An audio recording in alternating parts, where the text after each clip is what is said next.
सात गर्भ बहिना के खैले अठवें नाथ सहाइलना।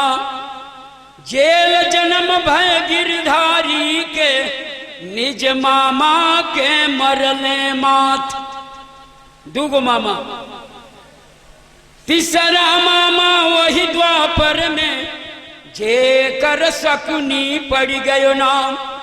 रचे कहानी महाभारत के अरे दुनू गद्दी के कैले उनास। तीन गो मामा हो गए ना। चौथा मामा जब कल युग में जे कर माहिल सिंह रहना।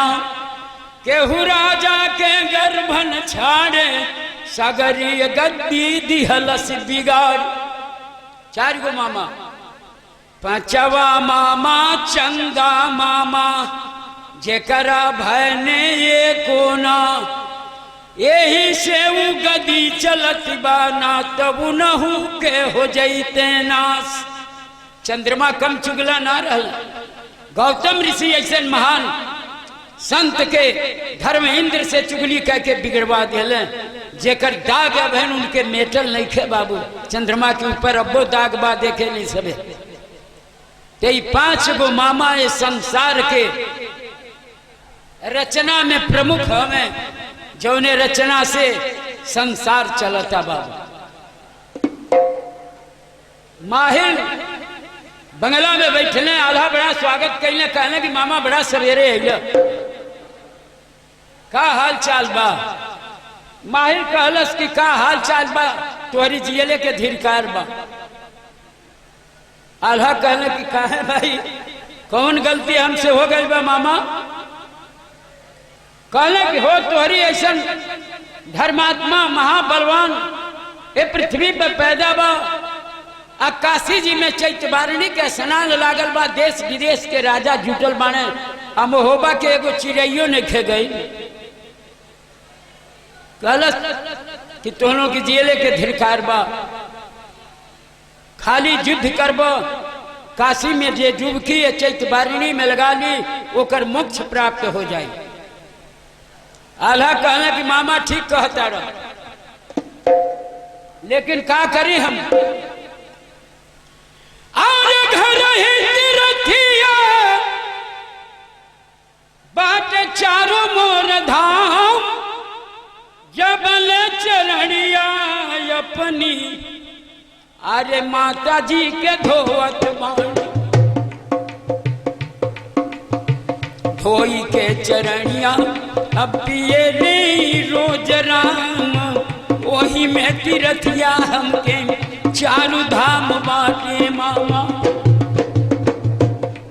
तन के न धार मिली है कबहू संसार धाम मिली हरदम। अब चरण माता के फिर मिली है जकरिया मुखी के वादी। संसार के नियम धर्म ताज ऊपर प्रमाण माता के बा। केहू न ऋण चुकाई जे कर 9 महीना गर्भ के दार। छुवत चरण जननी के निज वाणी जियत नगर महोबा धाम।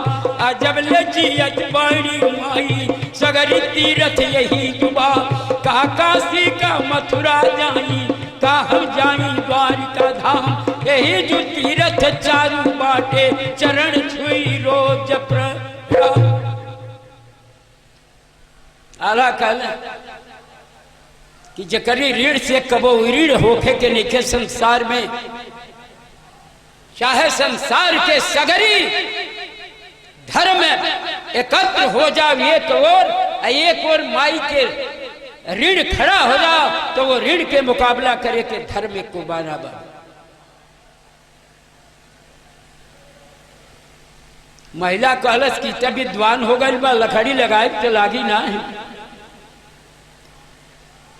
कहलस की दादा ऐसे कार बनी ना जब ले रूदल के लगे ना जाके हम बैठक तो ले तो साधु हो गई बा। अरे जवन बैठका रहल रूदल के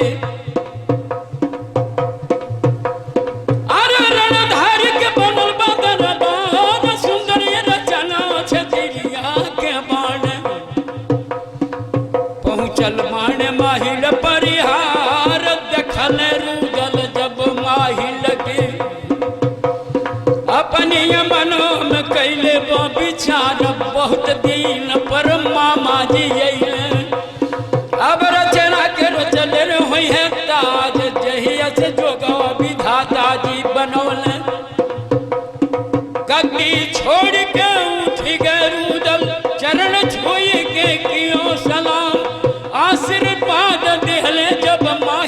बैठन आसन गईले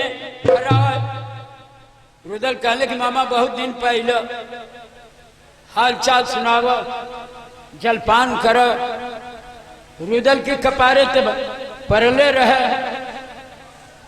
ये मामा के करनी भोगने गर्भ में अपनी माई की रहने जहिया। रुदल पूछले कि कैसे आगमन भइल है मामा। माहिल कहले कि घर भर मूर्ख 12 लोग। अरे चैत बारणी के धाम लागल बा काशी जी में 50 बरस पर ये स्नान मिलल बा। देश देश के राजा प्रजा सब जुटल बा स्नान करे खातिर। महोबा के एगो चिड़ई नहीं खे गई। रुदल कहले कि मामा सब ठीक बा लेकिन जोले भैया के आदेश ना हुई तो ले हम कौने ना जाए। भैया के आदेश जरूरी बा। महिला कहलस कि वह पहाड़ा इहो पढ़ी का ते जा पर जे कर सत्य स्नेहु तही मिले न कछु संदेहु। महिला कहलस कि हे भोलानाथ कोनो जुगाड़ बना देते कि काशी जी में चल चले। आल्हा का एगो लड़का रहे जेकर नाम इंदल सिंह रहे। इंदल का बड़ा पटे चाचा से जब सूत के जागे सवेरे तो पहले रुदल की लगावे इनसे खेले बतियावे तब अपने नित्य कर्म में जा। नारायण रक्षा करें, दुर्गा जी रक्षा करें आपके घर परिवार के साथ। ये बालक के तरफ से 100 रुपये का पुरस्कार बा। नारायण रक्षा करें मैं परिवार के साथ। लेकिन भोलानाथ की मर्जी भाई। अरे तुम नवा बाबू बंगालवा में आइल बाड़े। अब जे कर नाम है इंदल ये बलवान हाय रे दुलरुआ बंगालवा में आइल बाड़े। अब जाके रुदल के कैले प्रणाम छुई के चरणी अब प्रणाम लड़का कैले बाड़े। अब चेहरा बाबू पर गइल निगाह कौन चेहरा है माहिर के लौटल बाड़े। अब पूछले है इंदल ये बलवान सुघर दुलरुआ बंगाला में बोलल बाड़े। इंदल देखल तो प्रणाम कैले माहिल के। रुदल से कहले कि चाचा बड़ा सवेरे तुहार मामा जी आज बाने कारण काबा। माहिल का मौका मिल गया। कलश करे बाबू चिरौरी करे आज बानी कि काशी जी में बड़ा बढ़िया मेला लगल बा। चैत बारणी के स्नान लगल बा। मार देश विदेश के लोग जुटल बा। तोहरी महोबा से केहू गईले नहीं खे। तो लड़का के मन रहे ई बतिया वो लड़कवा की मनवा में घर क गई कि हमहू यही बहने काशी देखे चलती। हाथ जोड़ के रजी लड़का रुदल ये सिंह से कैले बाण। सुन चाचा जी अरजिया बा हमार हमरो के साथे जो तू काशी मेल चलबा चाचा। पिताजी से मांगब हुक्म चल के राम मांगी हो या दसवा पिता से अपनी ले चाचा। खिसा बनल रोगिया का भावे तो बैदा फरमावे बाबू। रुदलों का मनवा रहे कि काशी में चलल चाहता। सुन के शब्द रुदल इंदल सिंह से बोलत बाणे मांगला हुकुमवा पिता से बलवान। तोहरो के काशी नगरिया हम देखाई भी बाबू। सुंदर डगरिया जौन तीरथ के महान रचना पार जौन काशी के रचावल बाण।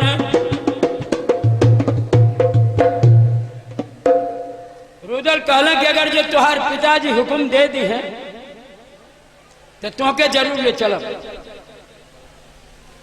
अरे सुन के छबा दबा ललन बारे दौड़ल बाण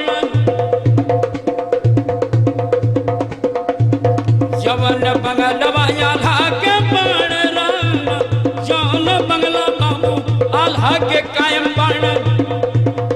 अब देख ललना पहुँच रे गए राम हार दुलरुआ बंगला पर गई बाण। अब बैठल रहल आल्हा बलवान हार छतरिया बंगला में बैठल बाण। आल्हा देखल कि लड़कवा आ गई बड़ा सवेरे, इतना सवेरे तो रुदल की बंगला में उनसे खेलेला। कारण खाबा कि आज हमारी लगे आ गई।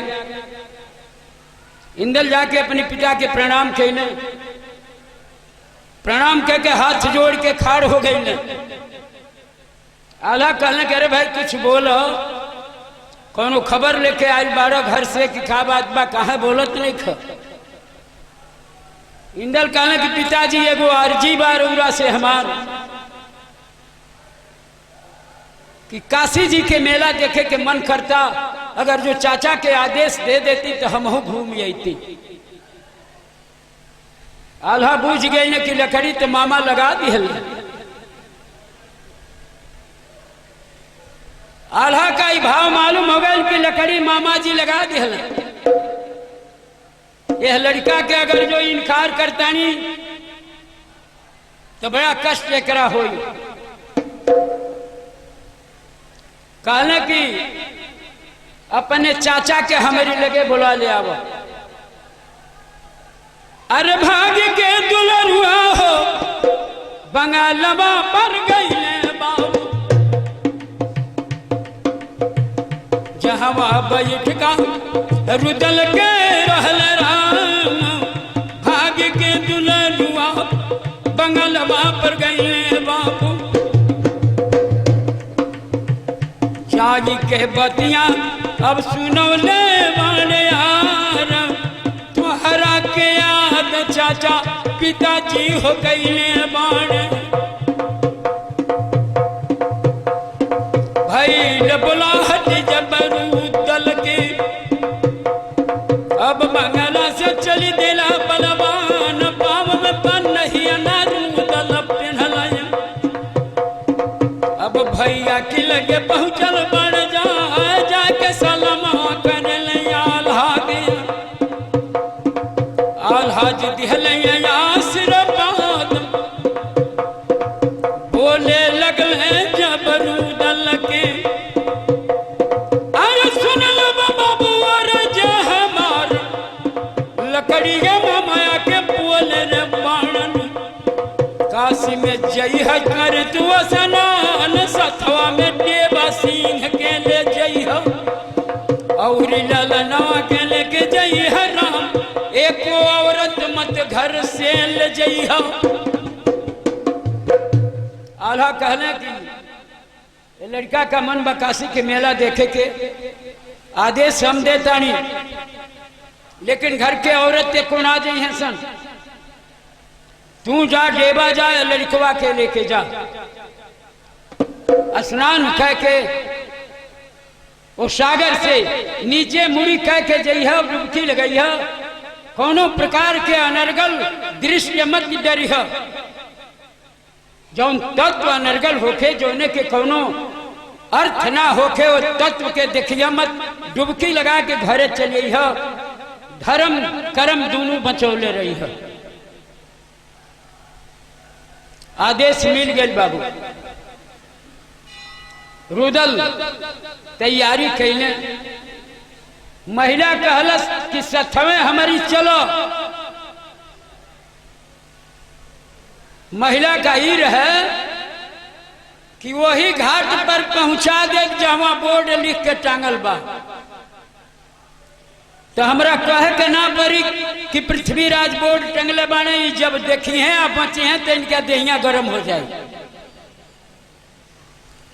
बस लकड़ी बाज जाए। अरे आगे हाथी जब माही लकई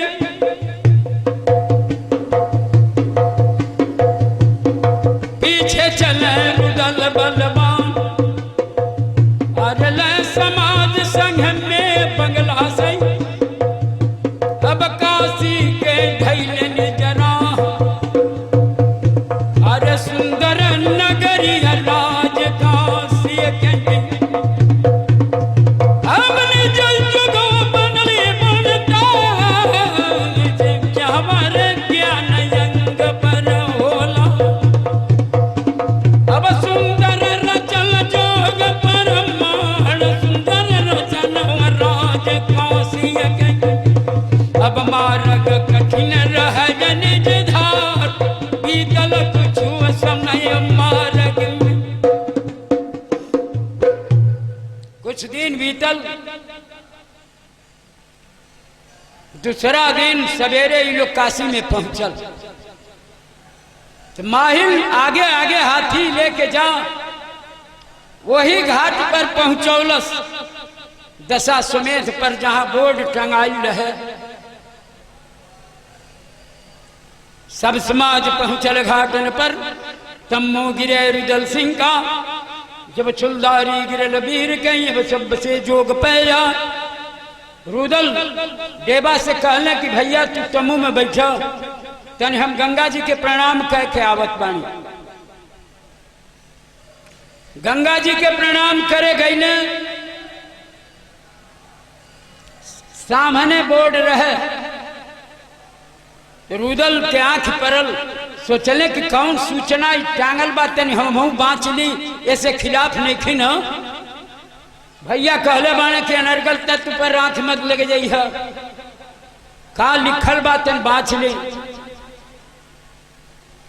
रुदल जब पढ़ल पृथ्वीराज के दस्तखत देखल जब लिखल का बचल कि उतरी तीरथ जब सागर में पहला डुबकी लगी हमार पाछे स्नान केहू करी प्राणी ओ समय मत करी स्नान रुदल बचल कि जब तीरथ अवतरित हो तो पहले स्नान ही करे लगे हैं तो तीरथ खत्म हो जाई सबके आई बेकार हो जाई अरे जरल बरौनी जब क्षत्रिय कहीं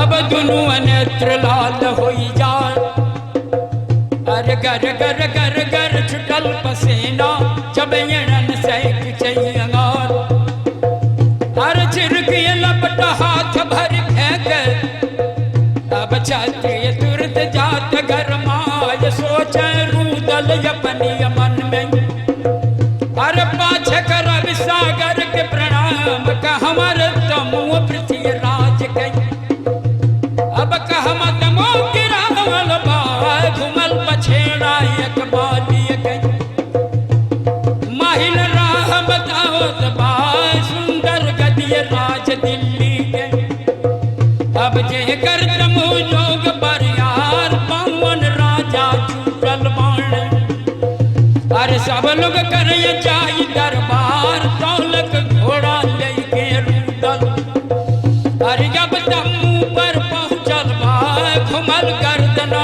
पृथ्वीराज के जब रुदल पर पड़ल निगाह चिरके ठाड़ भइल राजा के अब आए नगर महोबा के ज्वान का जानिए का रचना भइल पृथ्वीराज के नजर परल रुदल के ऊपर मन में शंका इनकी होके लागल रुदल सामने पहुंचने पृथ्वीराज की डांटे रुदल जब नरेश के राजा सुनो दीनी आकार के गंगा बैना माँ किनला की जमींदारी हवी तुहार बहल धार काबा दिल्ली के ए पर तू कैल अधिकार कि भागीरथी की कुल में जन्मा गंगा पर बाटे अधिकार ककरी कहले बोर्ड लिख गई अब घाटन पदीन टंगवा महिमा लुटल जब तीरथ के नर नारी के तुरल मान गदी बिगड़ जाई काशी के महिमा डूबिय शंभु के आज जो ना बोर्ड हटैबा राजा नाही कुशल बिती तुहार पहला जो गया जो हमरा से पीछे हो जाई स्नान। रुदल कहने के राजा गंगा के बैनामा किले बाड़ा की तुहार जमींदारी है आकि भागीरथी की कुल में पैदा बाड़ा के पर अधिकार बा तुहार ई तीरथ सबकी खातिर बा काशी बसल भूमि पर जो ना बोर्ड हटैबा राजा मारब खंड खंड हो जाए। रुदल कहने के राजा समझ जाओ बढ़े जब हमारा से हो यंग यंग पर मार तीरथ के महिमा मत लूट मत अपमान करो यही धाम सुंदर तीरथ जब सबके बा सबके खातिर बनल ई धाम। बात लाग गए पृथ्वीराज का सोचे लगे नरेश के बाद कि बोर्ड हटाई जो घाटे से अब बदनामी होई हमार महिमा छीड़ गई जा करके अब रचनर चढ़ल खेत पर यार बाजल कड़ी बादशाह के अब सेना से बचा है कांवर उठा सिपाही जब धरनी पर अब नंगी बाल बाल तलवार दबा के रोटी तावा जल गए बटली दाल भस्म हो जाए काढ़ल खड़ा था मैं जुर्वे अब नंगी बाल बाल तलवार सिपाही जब चौतर भाव रे राम चल घाट पर यहाँ डगमग डगमग धरनी डोले गंगा धार खान हो जाए बह पवन जब फैसला का बाजे लगल मार पर मांग चटके के गायक मौली के कटके गिरे ढाल के यहाँ ग्राइब संदान रहाती के मोहरा कई घोड़ कई यहाँ रिन बिन बोली बरसे तेगा पंखड़ा पर जांगर कड़ा पीड़ के मार सिखा ले हो के लगल भयंकर मार चटकल तेगा जब रूदल के ऊपर त्राय त्राय बोलाए जितना सेना रह दिल्ली के सबके यंग गिन करवा भगे सिपाही जब दिल्ली के नंगी फेंक फेंक तलवार।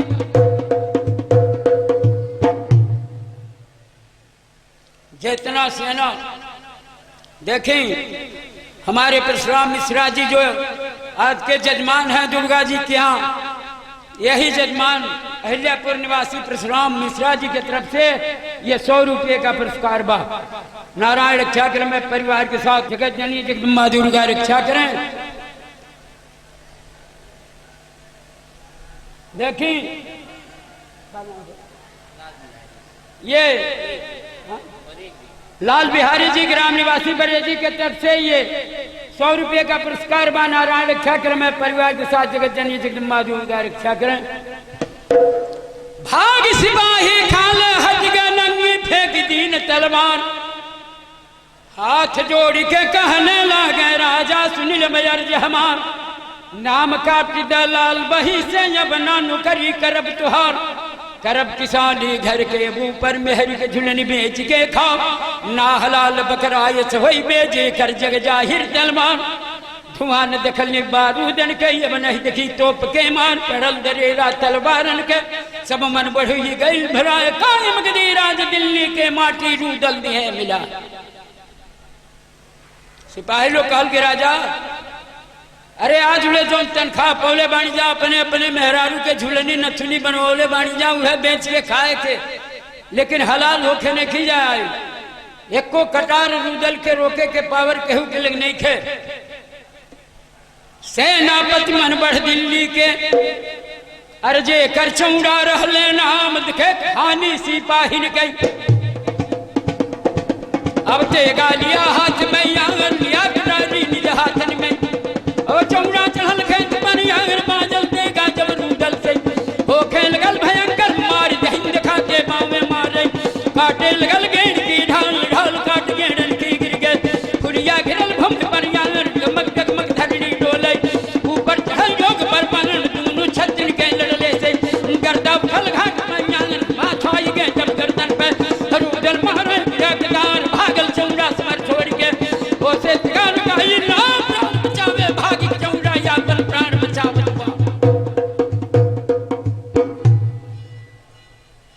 महिला खाड़ होके चिचुकी बजावे कि अब नियरा ले बानी। कहलत कि दादा लाग गई लकड़ी, बहुत दिन से सोचत रहनी है कि कौनो नाश हो जाओ दोनों गद्दी। रुदल से बैर रहे माहिल का,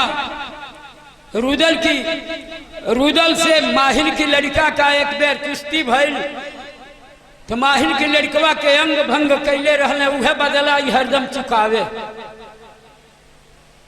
लेकिन लिखले तुलसी बाबा, औरत के मन रह न चेतू, बार बार चहयापन है तू। महिला का ही ना बुझा कि भयने हुए हमार खास, ओकरा यह लौटे कि कहा हमारी लड़कवा के अंग भंग कह दे बाने, इन्हू के विनाश करा दी। जब से मारोगढ़ के लड़ाई जीतले रहले रुदल, तब से बैर माहिल बार बार रखे। लेकिन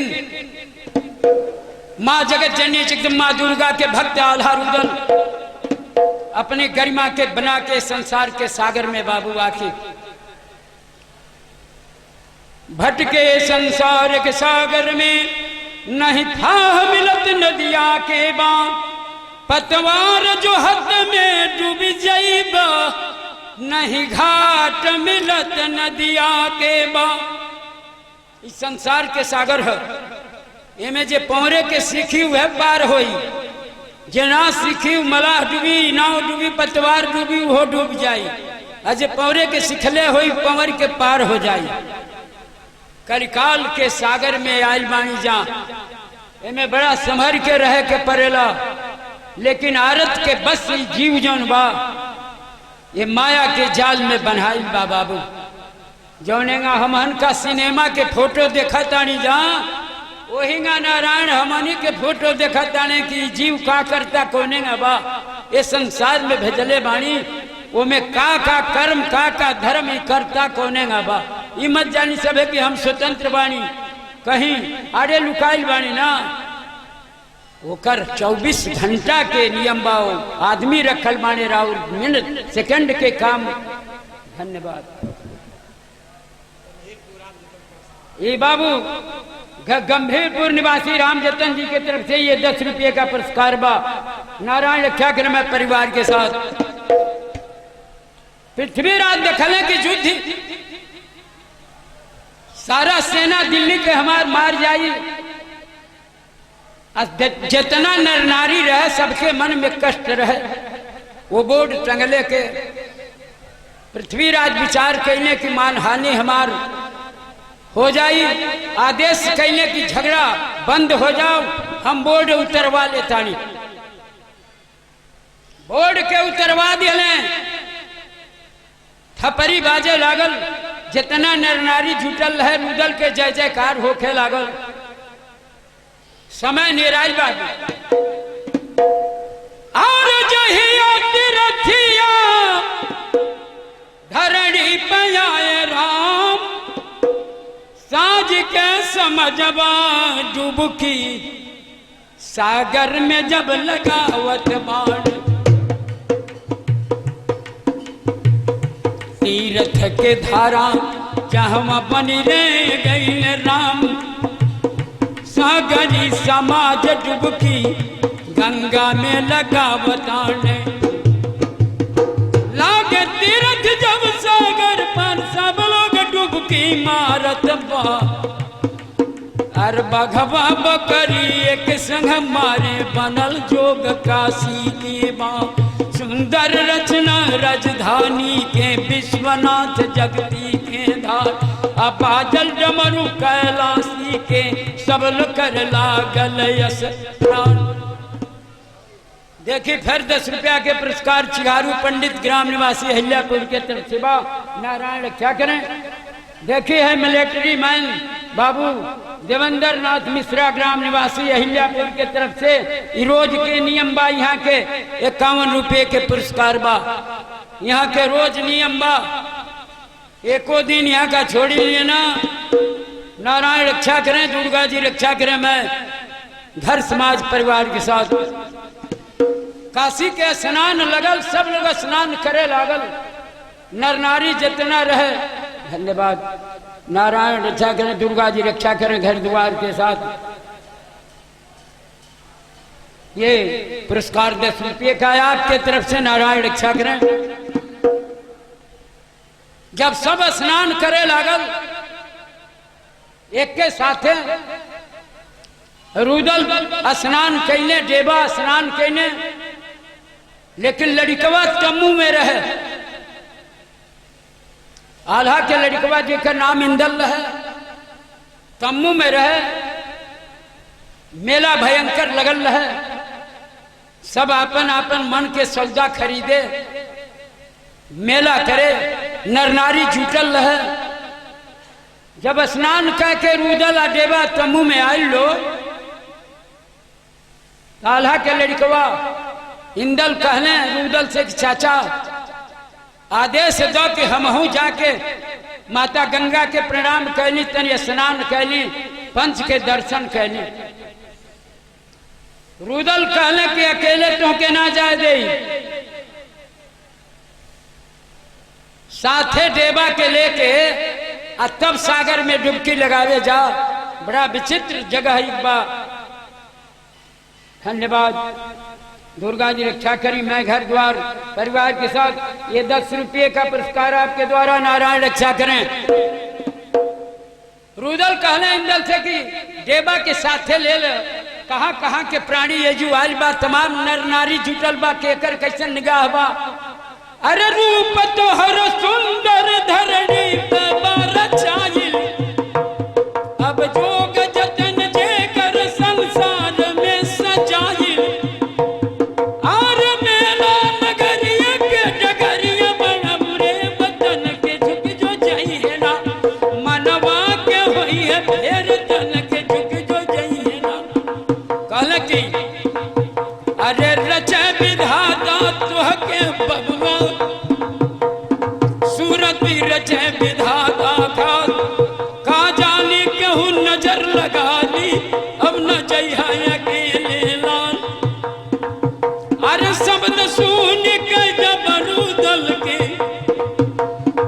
डांटे लगे इंदल बलवान, हमके मूर्ख बनावत बाड़ो। इंदल कहने की चाचा अरे हम अबोध शिशु नहीं थी, गोदी में माता जी थी, 16 बरस के उम्र हो गई। हम अंगुरी पकड़ के मेला घूमब तो लोग हमके मूर्ख बनाई कि देखही के शरीर या सूरत बाई लड़कवा मूर्ख बा। इंदल कहने के चाचा